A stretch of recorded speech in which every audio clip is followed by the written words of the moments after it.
જય શ્રી કૃષ્ણ મિત્રો.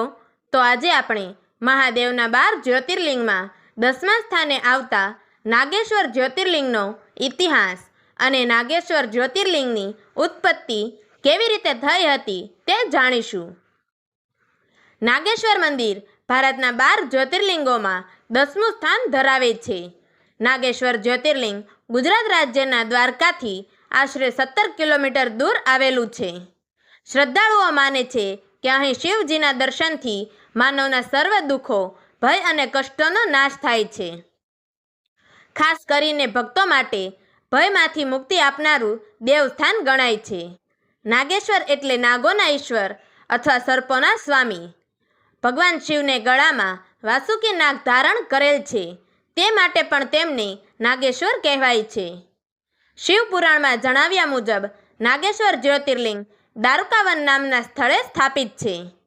દારૂકાવન એક પૌરાણિક અને પવિત્ર વન તરીકે ઓળખાય છે, જે ભૂતકાળમાં ભારત ભૂમિના પ્રાચીન જંગલોમાંનું એક મહત્વપૂર્ણ સ્થળ હતું.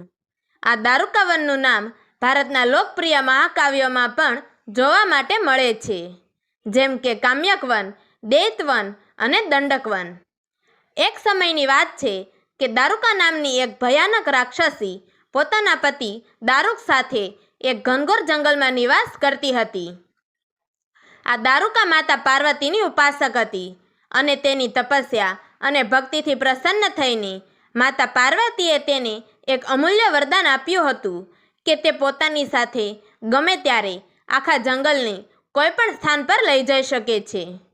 આ વરદાનનો દુરુપયોગ કરીને દારૂકા અને તેના પતિએ સમગ્ર જંગલમાં આતંક મચાવી દીધો હતો.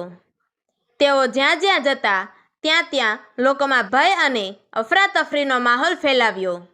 આસપાસના લોકો ખૂબ જ હેરાન થઈ ગયા અને આ સમસ્યાનો ઉકેલ લાવવા મહર્ષિ અરવની પાસે ગયા.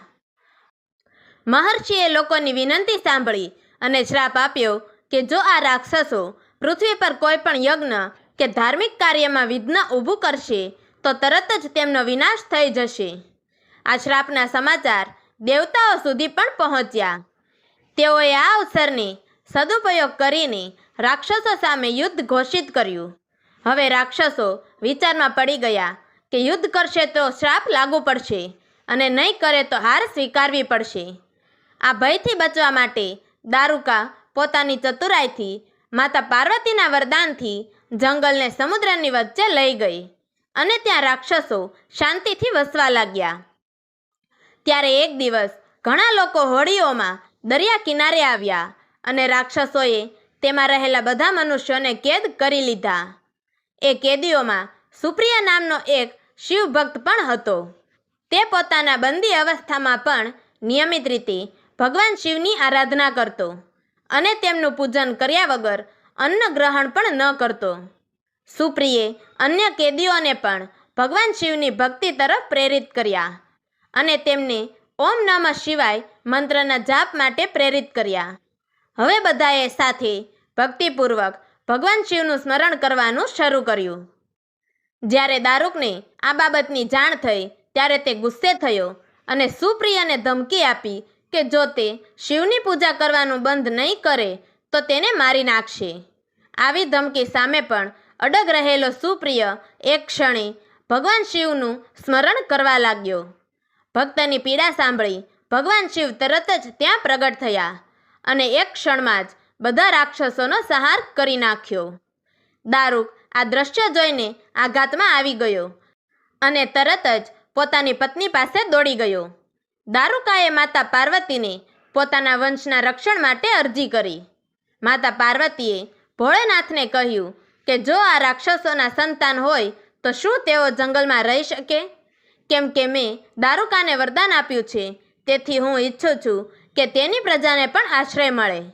ભગવાન શિવે માતા પાર્વતીની વાત સ્વીકારી અને કહ્યું કે તેઓ પોતાના ભક્તોની હંમેશા રક્ષા કરશે.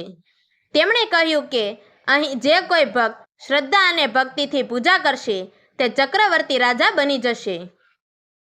સતયુગમાં વીરસેન નામના રાજા પણ તેમના પરમ ભક્ત બનશે અને જ્યારે તેઓ આ જંગલમાં દર્શન માટે આવશે ત્યારે તેઓ વિશ્વના ચક્રવર્તી સમ્રાટ બની જશે.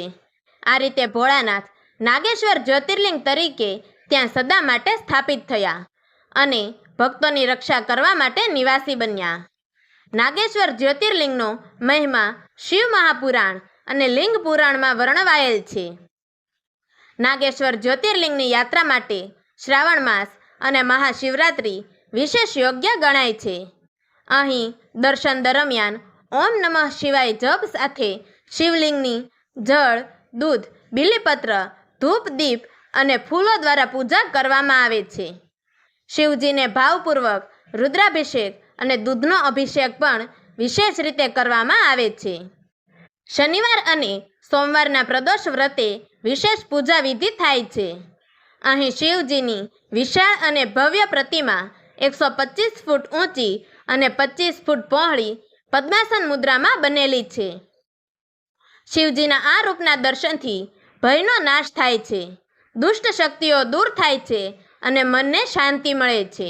કાર્યસિદ્ધિ, આર્થિક લાભ અને પરિવારમાં સુખ મળે છે. શિવ ભક્તિમાં વૃદ્ધિ થાય છે અને મોક્ષનો માર્ગ સરળ બને છે. નાગેશ્વર જ્યોતિર્લિંગ ભક્તોને ભય, દુઃખ અને દુષ્ટતાથી મુક્તિ આપે છે. માન્યતા છે કે જે ભક્ત શ્રદ્ધા સાથે અહીં શિવજીનું પૂજન કરે છે તેને શારીરિક અને માનસિક શાંતિ મળે છે. તો આવતીકાલના વિડીયોમાં આપણે 11મું જ્યોતિર્લિંગ રામેશ્વર મંદિરનો ઇતિહાસ અને રામેશ્વર જ્યોતિર્લિંગની સ્થાપના કેવી રીતે થઈ હતી તે વિશે જાણીશું. તો મિત્રો, તમને અમારી આ વાર્તા પસંદ આવી હોય તો અમારી ચેનલને લાઈક કરજો, શેર કરજો અને 12 જ્યોતિર્લિંગનો સંપૂર્ણ ઇતિહાસ અને તેમજ ધાર્મિક, પૌરાણિક અને ઇતિહાસની કથાઓ જાણવા માટે નીચે આપેલા બ્લેક બટનને ક્લિક કરી અમારી ચેનલને સબસ્ક્રાઈબ જરૂરથી કરજો. તો મિત્રો, અમારી આ વાર્તાને છેલ્લે સુધી સાંભળવા માટે તમારો ખૂબ ખૂબ ધન્યવાદ. જય શ્રી કૃષ્ણ. હર હર મહાદેવ.